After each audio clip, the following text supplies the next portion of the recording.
everyone. How are you? I'm Lily Yang, Associate of Food Safety at the Acheson Group. Earlier this month, I spoke about food safety education for workers in the food and agriculture industries. And today, however, we're switching things around and I'm hosting Tag Talks as Lisa Lupo, our Tag Director of Communication, discusses the importance of food safety education for consumers. Good afternoon, Lisa. Good afternoon, Lily. Thanks for inviting me. Thank you so much for being on this and talking about this because consumers are really important. So looking at this whole talk today, since much of the food and ag industry's ultimate outcome, like all of these products, are consumers, so what are some things that the industry should know when providing food safety information to consumers? And why is it so important that the food industry educates consumers about food safety? All right. Well, thank you, Lily. It is really important for the food industry to educate consumers on food safety in the home. One of the key reasons is consumers often don't associate foodborne illness with home food handling, preparation, or storage. They don't really think of that as having caused a sickness that they get after eating. But studies have shown that up to 55% of food poisoning cases are actually caused by improper home cooking or storage of the food. So if the consumers aren't thinking that they caused it, who are they blaming for that?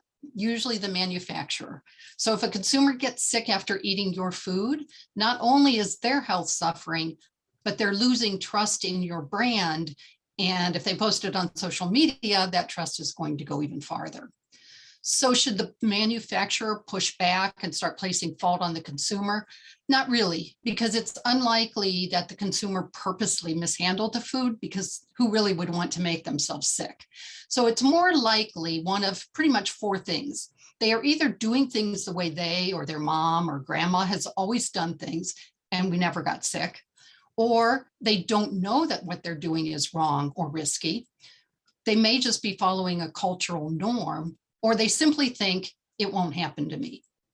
So this leaves the education as a charge and an opportunity for the food industry, with the key word being education. The difference between education and training is that training is simply the what and or the how, whereas education is the why. So to give you a few examples, instead of saying, don't thaw meat on the counter, explain bacteria will grow on foods that sit at temperatures between 40 and 140 degrees Fahrenheit. So leaving meat to thaw on the counter significantly increases the risk of food poisoning. Instead, thaw it in the refrigerator. You could provide a similar explanation as well for limiting the time that foods sit out at a picnic or a buffet, especially because higher temperatures and longer times increase the opportunity for bacterial contamination. So explaining all that gives them a why and helps with compliance.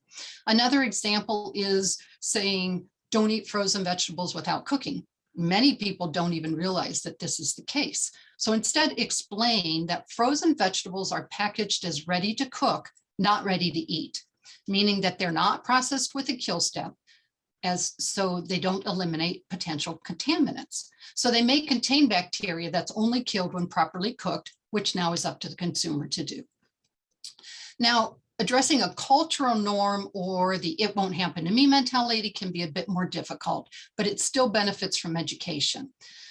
There was a Kansas State University study that found that independently owned and operated ethnic restaurants were more likely to have food safety violations than non-ethnic restaurants. We can expect that similar results would be found in a home handling study. But it's not because a lack of food safety concern, it's just that their culture addresses it differently. So addressing this risk means understanding the relevant cultural behavior and explaining why it is unsafe.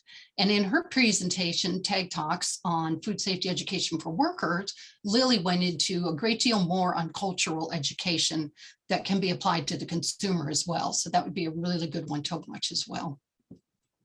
So for the it won't happen to me consumer, they generally do know they're doing something risky. They know the what and even the why, but they're willing to take the risk. Raw cookie dough is a prime example. People say they've eaten dough all their lives and never have gotten sick. And so they see themselves as invincible or just figure it's worth it because it just tastes so darn good. So continued education may or may not have an immediate impact, but repetition and even offering alternatives such as the new ready-to-eat cookie doughs can definitely have an impact. Just as or even more important than the consumer handling is the food industry food safety practices. And this is another area, though, where education can come into play. So even though food safety is non-competitive, you can explain and promote your food safety practices. So, and that will help you as well as the whole industry, because being transparent and educating consumers on new and emerging food safety technologies can help with consumer acceptance. There's been a lack of transparency and education in the industry on a lot of areas like this, and so it's limited the use of some food safety and quality technologies because consumers are too concerned about it, and there's a lot of controversy associated. Some examples of this: GMOs, irradiation, lean, finely textured beef. Just think about those to understand why consumer education from the start could have benefited the food industry. So consumer food education is a critical responsibility and an opportunity for the food industry. The more you are able to share your food safety knowledge with consumers, explaining the why as well as the what, the safer they will be, the greater the trust they will have in food overall and in your product specifically.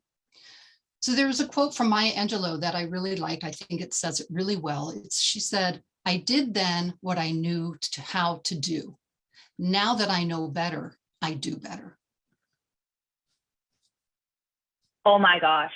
Thank you so much, Lisa. And I really, especially the points where you are talking in terms of like, building trust with the consumers and having that conversation about why is so important. I mean, we have that discussion about like worker training as well. And it's the same as not even training, it's education, right? If we don't tell people, like you said, why they shouldn't do something, it won't really go anywhere. And that makes it harder for people to understand and accept.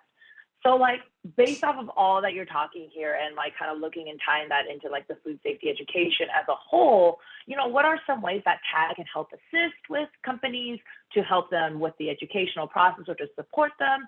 And looking ahead, what might that look like?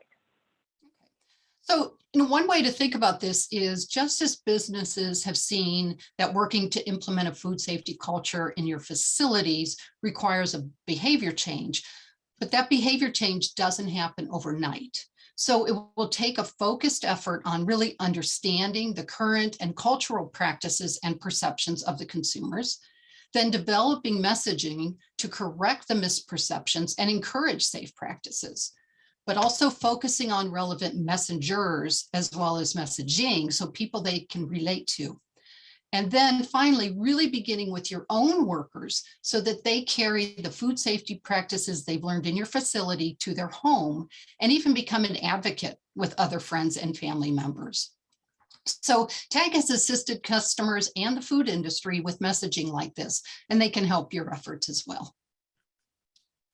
So also be sure to check out the first September TAG Talks on food safety education for workers on our YouTube page, or you can link it below. And you can view more TAG Talks on our YouTube page of the Acheson Group, of course, or find us on LinkedIn. And be sure to subscribe and press like to stay up to date on all things food safety and public health from TAG experts. Thank you all for watching today. And thank you again, Lisa, for being part of this discussion. Thank you.